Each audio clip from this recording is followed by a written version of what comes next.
La clôture de la deuxième session budgétaire ordinaire du Parlement de la CEMAC, Communauté économique monétaire de l'Afrique centrale, s'est déroulée en présence du président de la dite institution, Daniel Ona Ondo. Une présence qui a suscité l'intérêt des parlementaires. Certains ont saisi l'opportunité pour poser des questions relatives à la gestion financière du Parlement. Répondant aux questions des parlementaires, Daniel Ona Ondo souligne que face à la Covid-19, la situation financière n'est pas rayonnante. Il invite les députés à faire des plaidoyers auprès de leur État respectif afin que la cotisation soit versée. La session d'octobre, qui est une session budgétaire qui regarde l'ensemble des organes et institutions de la communauté de leur budget.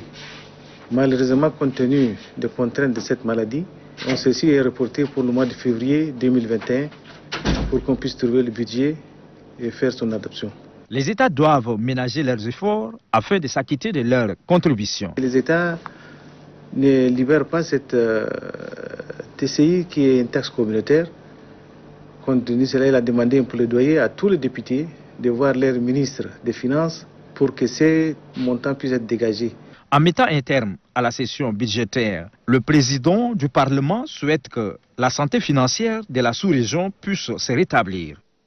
Je voudrais exprimer ma satisfaction d'avoir chacun dans son pays apporté sa contribution au plan formel et matériel à la bonne tenue de nos travaux.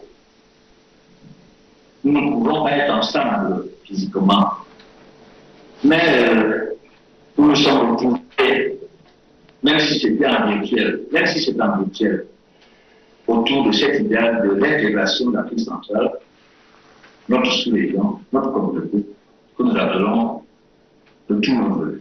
Au cours de son discours de clôture, le président rappelle que la crise financière que traverse la sous-région appelle les États à trouver des solutions idoines pour sortir de cette mauvaise situation.